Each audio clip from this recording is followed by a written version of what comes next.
Ang gaba talaga dili magsaba siya ka lahat. Breaking news kakapasok lang. Mga traidor sinusuka na. Ayan, syempre itong balitang ating matutunghayan ngayon ay nagmula kay Balitang Pinoy TV. At ito po ang inyong lingkod na si BT na magbibigay ng reaksyon at komento dito sa video na ating matutunghayan ngayon. At huwag na natin pagtagalin at sabay-sabay na nating panoorin ang laman ng video na hatid sa atin ni Balitang Pinoy TV at bibigyan natin ng reaksyon ang balitang ito. Pasok! Pinoy TV.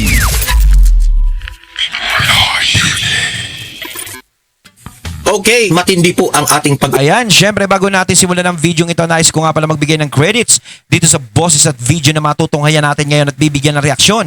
Walang iba kundi si Sir Don Mar TV. Syempre huwag niyong kalimutang suportahan ang channel ni Don Mar TV. Mga katunay, pakibisita po yan. At huwag niyong kalimutang mag-subscribe at mag-follow para maging updated po kayo sa mga vlogs, reactions at sa mga balita na hinahatid sa atin ni Sir Don Mar TV. Ipagpatuloy natin. pag-uusapan ngayon. Ang pag-uusapan natin ay tungkol po sa traidor. Traidor. Oh, totoo. Ang topic po natin ngayon is all about traidor. Oh, may tanong nga sa inyo dito sa Don Mar TV. Naranasan nyo na ba na merong taong nag-traidor sa'yo? Oo, lagi. Naranasan nyo na ba? Kasi ako naranasan ko na. Ang dami ng mga friends ko na binuhos mo ng buo ang friendship ninyo, nag-invest ka ng effort, nag-invest ka ng time sa isang kaibigan, tapos trinahidor ka lang. Ayan talaga, no, 'di ba, yung kung trinidor ka na malapit sa iyo, lahat pinagkatiwalaan mo. 'Yun ang pinakamasakit doon na lahat ng alam mo, alam niya, 'di ba? Kaya minsan pag nag-away kayo, talagang bulgaran ang nalalaman. Pero 'di ba, masakit talaga, no? Yung pinagkatiwalaan mo tapos tatalikuran ka, tatridoring ka. 'Yun ang pinakamasakit doon Nakakala mo kakampi mo, 'di ba? Naranasan nyo na ba yan? Nagtatanong lang ako kasi siguro naman halos tayong lahat nararanasan natin yung trinahidor tayo, di ba? Kasi alam nyo ba bakit masasabi ko sa inyo na ang isang taong traidor ay hindi na yan dapat patatawarin natin? Totoo na. Di ba? Totoo yan. Siguro mapapatawad natin sila sa kanilang kasalanan pero hindi na dapat didistansya na tayo. Hindi na tayo ganun ka dati na makipagkaibigan kayo, yung dating ginagawa ninyo na masaya kayo, hindi na. Wala na. Parang mahirap na talagang dikitan yung mga taong ganun kasi once na nagawa niya sa iyo yun, pwede niya pang ulitin yun. Sa totoo lang, kahit sabihin mo na, uy, nagsisisi na ako sa ginawa ko, di ba? Trinidor kita, ganyan. Pero sa totoo lang, wala. Dapat wag nang magtiwala Wag nang ibalik sa mga ganun. Wag nang bumalik. 'Di ba, sa mga ganung klaseng tao. Didistansya ka na sa isang taong traidor. Kasi related kasi po. Baka mamaya malala pa yung ibalik sa iyo. Ang topic natin ngayon patungkol po sa traidor kasi po ang pag-uusapan natin ang mga politicians at mga politikong trumahidor sa mga Duterte. Yan po ang pag-uusapan natin. Kasi una, ang topic natin ay patungkol po dito kay Richard Gomez at itong si Lucy Torres. Kasi po, nababothered sila ngayon. At hindi lang si Richard Gomez at si Lucy Torres ang ating pag-uusapan patungkol po sa trahiduran. Isa po ito dito si Mig Zubiri rin. Okay? Kasi po itong si Richard Gomez, si Lucy Torres at si Mig Zubiri, sila damang-dama nila ang galit ng kanilang mga constituents. Si Richard at si Lucy, binabash sila ngayon sa kanilang lugar sa Ormoc. Kung magpo-post sila sa kanilang social media, lahat doon binabash sila na maleta, nakatanggap, kung ano-anong bash na nare-receive nila. Hindi, sa totoo lang, no, yan si Goma, 'di ba? Ang tagal nang tumatakbo sa politika niyan pero laging talo. Oo, 'di ba? Hindi na nanalo. Pero simula nung dumikit siya sa mga Duterte, syempre nagkaroon ng kulay ang mundo ng politika sa kanya. Kumbaga pumabor ang tadhana sa kanya. 'Di ba? Kumbaga nagkaroon siya ng pagkakataong maramdaman ang pagiging isang politiko. Pero bakit mo ginawa ito, Goma? Di mo ko paring tulaan. Diba? Ganun. Yung palibasa lalaki, di ba? Sila Goma yan, di ba? Sila Joey Marquez, di ba? Pati ito. Palibasa lalaki. Ngayon, palibasa traidor. Joke. Itong si Mig Zubiri ngayon, Pinabash siya sa lugar niya sa Bukidnon. Kasi, ano naman ito, taga Mindanao naman itong si Mig Zubiri. Binabash sila. Mindanao. Kasi trahidor raw sila sa mga Duterte. Napapagsabihan pa kasi Zubiri na hindi ka naman taga Mindanao, sa Makati ka pinanganak. Diba? Pinagsasabihan siyang ganun. Lumabas tuloy yung ganun. Hindi ka puro daw taga Mindanao. Hindi ka puro. Pati itong si Richard Gomez. Okay? Yan ang pag-uusapan natin ngayon. Atin pong himay-himayin bakit si Richard at si Lucy Torres sinabihan na ngayong mga trahidor at pati itong si Mig Zubiri. Ating magre-react tayo dyan, okay? Para maunawaan ni Migs, Richard at Lucy bakit ganyan na ang mga taong bayan sa inyo. Okay. Pero bago ang lahat guys, paki-like, paki-share itong video natin like para and kakalat share. ito sa taong bayan. Donmar TV. Sa mga hindi pa nakasubscribe dito sa Donmar TV, Ayan, mag-subscribe na po kayo. mga Kasi kapunan, libre lang po ang mag-subscribe sa YouTube. Walang bayad yan. Yes. Pindutin nyo lang yung red button na subscribe, no? At ma-notify na kayo na lagi kayong updated sa ating mga trending na mga Yes. balita. Okay? So subscribe na. Subscribe. Okay. Pag-usapan natin itong si Richard Gomez at si Lucy Torres. Nakita ko kasi itong shared post ni Kifay Chu o ni Kifi Chu. Ito ay kaibigan natin na isang vlogger ng DDS, okay, si Kifi Chu. Ano bang sabi niya dito? Kasi meron siyang shinare na post. Ang galing-galing ng pagkasulat nito. Okay? Kasi meron siyang shinare na post ng nagko-comment kay Lucy Torres at Richard Gomez. Kasi issue talaga itong si Richard Gomez at si Lucy Torres ngayon eh. Do we no longer I love Lucy and Richard? Kasi nung panahon na supporter pa ito ng mga programa ni Tatay Digong, itong kilala naman natin itong si Richard at si Lucy na supporter sa mga event at sa mga programa ng mga Duterte, ay talagang perfect couple sila. Kasi mantakin nyo, mga artista pa ito, mga gwapot, magaganda silang dalawa, di ba? Tapos, ano pa? Na-appreciate sila ng taong bayan kasi may prinsipyo na pagka-politician at saka artista, maganda, gwapo. Pero ngayon, sa totoo lang, ang daming bumilib kay Richard talaga. Di ba? Sa mga prinsipyo niya sa buhay niya. Lalong-lalo na yung nagbibigay suporta siya sa mga ginagawa ng mga Duterte. Na po, nag-iba na. Politicians don't seem to understand, sabi ni Kifi Chu. There is a proxy war going on. It's not Alan Cayetano versus Tito Soto, meaning the minority and the majority leaders. It's really Sara versus BBM. Yan naman talaga ang away ngayon, di ba? Marcos at Duterte. It's not minority versus majority. It's the senators who want PRRD to die in The Hague versus senators who want PRRD to be freed the soonest. Okay? Labanan po ito ng mga senador na gusto nang mabalik si Tatay Digong dito sa Pilipinas at yung mga senador na gusto nilang makulong si Tatay Digong for their political gain. Obvious naman eh, di ba?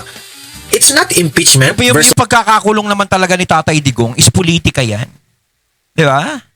Hindi naman talaga dahil sa kasalanan ni Tatay Digong. Kumbaga, yung kasalanan na sinasabi nila kay Tatay Digong, ano na lang yan? Parang front na lang yan. No impeachment. It's corruption versus principle. Kasi, yan naman talaga ang ikinagalit ng taong bayan. Ang super malala na korupsyon ngayon sa Pilipinas. Now, kung ikaw yung politician na sumusuporta sa administrasyong ito, kagaya nitong si Richard Gomez at si Lucy Torres na sumusuporta ngayon kay BBM, edi syempre, magagalit talaga ang taong bayan. Kasi alam naman ng taong bayan na under the Marcos administration, super malala ang korupsyon. Totoo naman eh, di ba? Grabe, no? Talagang ang daming dumaang administrasyon talaga sa totoo lang. No, pero hindi naman talaga ganito kagarapal yung mga nagiging balita, no? Yung mga nagiging yung mga korupsyon na yan. Hindi ko sinasabing no? May ginagawa siya. Pero talaga, napakatindi, mas matindi ito. Kita mo, napapag-usapan pa nga ata ito sa buong mundo. Diyos ko, talagang napakagulo ng politika sa Pilipinas. Hindi pa napapanagot yung flood control anomaly, di ba? When you are against the team that protects the Dutertes who are being persecuted now because Sara refuses to take part in the pagnanakaw and because PRRD revealed the drug use, you are with the magnanakaw and the drug user. Totoo. Kasi sino ang nag-expose dyan unang nag-expose sa kabalastugan ng Kamara? Si VP Sara. Anong sabi ni VP Sara? Oo. Dalawang tao lang ang nagkokontrol ng budget ng Pilipinas, si Martin Romualdez at si Zaldico. Noong una, ayaw niyong maniwala. Ngayon, ano na nangyari? 'Di ba? Nakalusot itong mga nakaw, itong mga korupsyon na ito. Anong sabi ni Tatay Digong patungkol po diyan sa droga na 'yan? Na unang-una ayaw naman talaga talagang hate na hate. Yan ang pinaka number one hate ni Tatay Digong, yung droga sa Pilipinas. Kasi talagang yan, droga naman talaga, yan ang sumisira sa buhay ng mga tao eh. 'Di ba? At saka dyan nagsisimula ang krimen talaga. Kaya napakaraming krimen sa Pilipinas. Kita mo, lahat ng mga nagiging kriminalidad dito sa Pilipinas na malalala, talagang lagi silang under sa droga ang gumagawa. 'Di ba? Ngayon, kung matinong tao ka naman siguro, hindi mo naman magagawa yung mga ganong klaseng bagay. Pera na lang talaga kung mainit ang ulo. Pero yung kahit masabihin mong mainit ang ulo mo, may control ka pa rin sa sarili mo eh. Iba talaga kasi pag napasawan ka ng droga sa katawan. Kaya talagang tama lang yung ginagawa ni Tatay Digong. Kaya wala akong makitang dahilan kung ano ang kasalanan ni Tatay Digong sa taong bayan na dapat niyang panagutan. Ano ang kasalanan niyang ginawa niyang war on drugs na yan? 'Di ba? Wala naman eh. Mas naging ligtas pa nga yung taong bayan. Mas naging maayos pa. Kaya nga ang dami-daming may gusto diyan sa ginawa ni Tatay Digong na yan.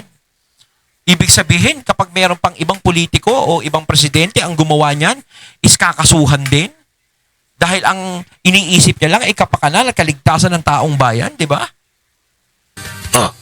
Tapos, kung kayo yung mga senador at mga congressman na pumayag lang kayo na dalhin si Tatay Digong doon sa dahig,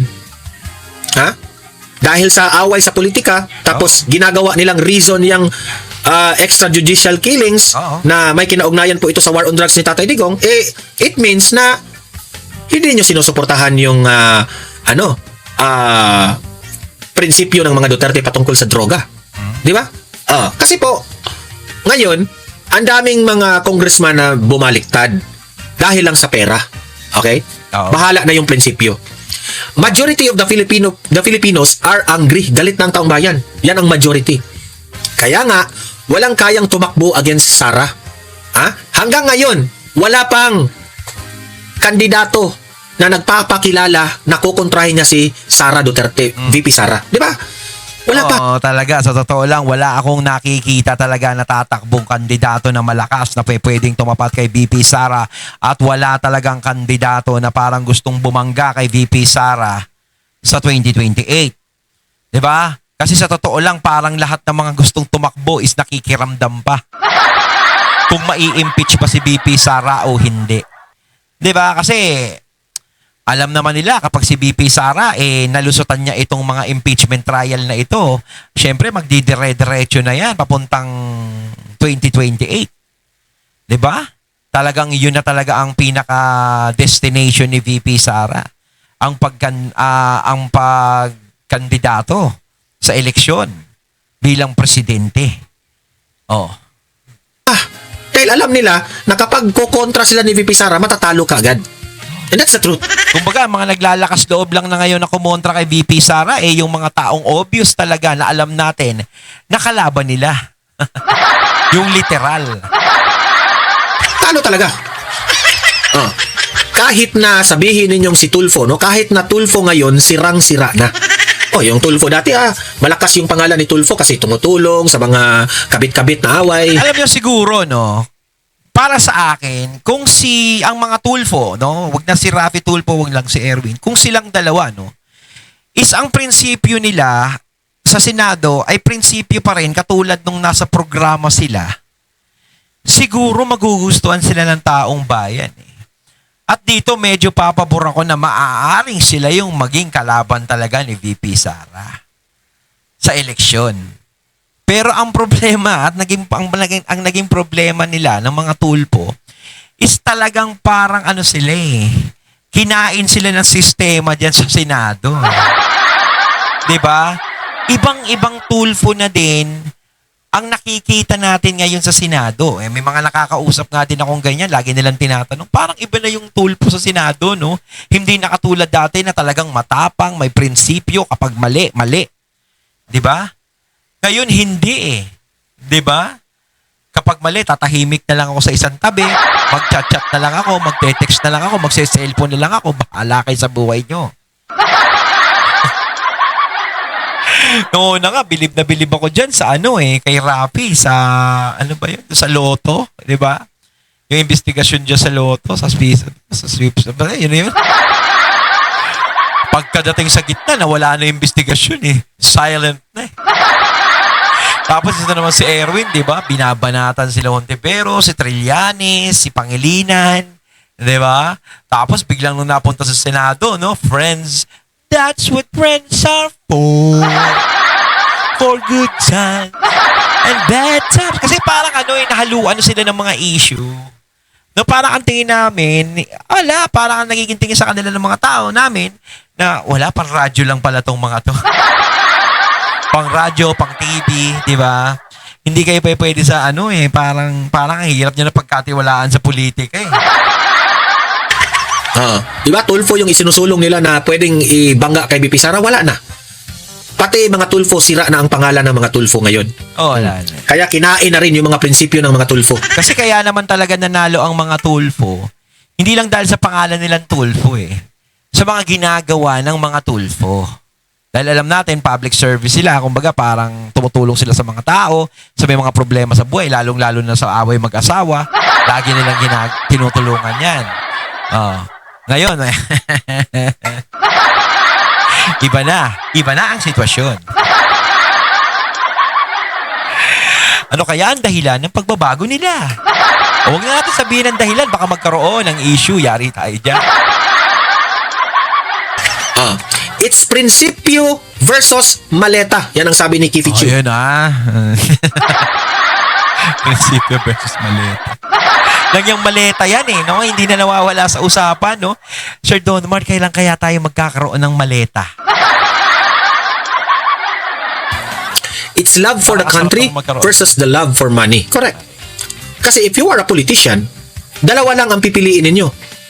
Ang maleta na galing sa, alam nyo na, o yung kalagayan po ng inyong constituency o yung taong bayan. Dalawa lang yan. Kasi kung pipiliin mo yung pera, that means to say you are just choosing yourself. Pero kung ang pipiliin mo, constituents mo, talagang makikita ng taong bayan na nagsasakripisyo ka para sa kanila. Di ba? Kasi being a politician is like a vocational. Ika nga, binuhos mo ang inyong sarili para makatulong ka. Di ba? Hindi yung tumakbo kang government official in any position para lang magkapera ka. Hindi yan ganun, okay? Sa totoo talaga, ang daming mga politikong ganun. Talagang kung madidinig natin kapag eleksyon, ang babango ng mga sinasabi nila. Tutulungan namin kayo. Kuwari, ito na lang, yung sa distrito, itong distrito natin na ipauunlarin natin. Ganyan. Pangako, tayo'y hindi na muling maghihirap. Gagawa natin ng paraan, ng mga bagay-bagay. Pero kapag naupo na, wala na. 'Di ba? Sa totoo lang talaga, kapag ikaw nasa gobyerno, lapit mo dyan sa pera. Kaya nga, Diyos ko, dami-daming tumatakbo dyan sa gobyerno, kahit nga walang alam, 'di ba? Sa politika. Gustong-gustong magkaroon ng pwesto. Kumbaga, yan ang pinaka-easy money talaga Sa totoo lang talaga, kung ikaw walang yaka, kung walang yaka talaga at wala kang digdidad na tao, dali mong yayaman dyan. Baka wala pang isang linggo, may mansyon ka na, may kotse ka na. Diba? Kung talagang walang yaka. Pero kung ikaw talaga is may prinsipyo ka, wala. Diyan naman, ang mangyayari sa'yo, marami kang makakalaban. Kasi sasabihin nila sa'yo, wala kang pakisama. Pinili ka ng taong bayan para tumulong. Okay? Majority of the Filipinos are angry. Kaya walang tumatakbo against Sara kahit na si Tulfo ngayon ay si Rana. It's prinsipyo versus maleta. It's love for the country versus love for money. Kaya Senator Migs Zubiri is very overwhelmed by the hate he is receiving because he doesn't understand that this is a proxy war. He says, this isn't about the Dutertes. Sabi niya, ni Migs Zubiri, hindi ito tungkol sa Duterte. May video ako ipapakita mamaya tungkol sa sinabi niya yan. This is about the Dutertes allowing the minority. This is about the Dutertes. Allowing the minority to take over will pull Sara down. Tapos ito pa. Yan po ang comment. Anong post ni Kifichu na shinare niya. Anong post ito? Ito yon. Itong si Emil Justimbaste. Ito yung inagrihan ni Kifi Chu. Sabi dito ni Emil Justimbaste, si Richard Gomez at si Lucy Torres ay tinatawag ngayong The Falling Stars. The Falling Stars. Yung mga Falling Stars, babagsak na sila. Sayang naman yung kumbaga sayang naman yung pundasyon na tinayo nila, Sa isang ganyan lang, sa isang pag-yes lang ni Goma, talagang naguhuna. Kaya nga, sa totoo lang, ang hirap talaga sa eleksyon uli sila kung pagkakatiwalaan pa sila. So kung makakalusot sila, di good. Pero kayo, ano sa tingin niyo mga katunay? Makakalusot pa ba sila? Matatama, maano pa ba nila? Mananalo pa sila sa susunod na eleksyon? Sa mga nangyayari, sino ba yung mga katunay natin dito ng mga taga-Ormoc? Ano sa tingin nyo? Malakas pa o pinagkakatiwalaan pa ba sila dyan sa Ormoc? O talagang kapag nagkaroon ng eleksyon, may posibilidad na ba talaga silang mapalitan? The Falling Stars. Kasi nung panahon na sumuporta pa sila ni Duterte, talagang star na star sila ngayon, falling star na. There was a time when posting smiling photos of Ormoc's ruling family online would flood the comment section with hearts, praises, declarations of loyalty. The family brand was carefully cultivated for years, approachable, generous, glamorous, untouchable, but something unusual is happening. The supporter recently posted flattering photos of the ruling clan and their political allies in the 4th district. One would expect the usual digital applause from loyal followers. Instead, the post became a public firing squad. Maleta, ito yung mga Maleta, Paldo, Balimbing, Traidor, Crocs family. Crocs. Ipapaliwanag ko, okay? Noong unang panahon na prinsipyo pa ang ginagawa ni Lucy at ni Richard Gomez na naka-align sila sa mga Duterte, every time na mag-post sila, ang daming perfect couple, hina-heart talaga, praises, talagang pinipraise si Lucy Torres at si Richard Gomez. Ngayon, every time na meron silang post, ang matatanggap nila ng mga comment, maleta, mga maleta, couple, paldo si Richard at si Lucy, balimbing kayo, mga trahidor kayo, mga crocodile kayo ng mga pamilya. Yan ngayon. Hindi inisip ni Goma yun, yung mangyayari sa naging desisyon niya. Pero siguro, parang natakot to si Goma siguro. Natakot kang mawala ng budget, ha? Sana nag-abstain ka na lang, Kasi kung talaga sinasabi ko nga dati, di ba? Kung sasabihin dito kasi ni Goma na para sa distrito niya, yung ginawa niyang pagboto, is para kasing napakapangit kasi alam naman natin na malapit siya sa mga Duterte. Supporter siya ng mga Duterte. Di ba?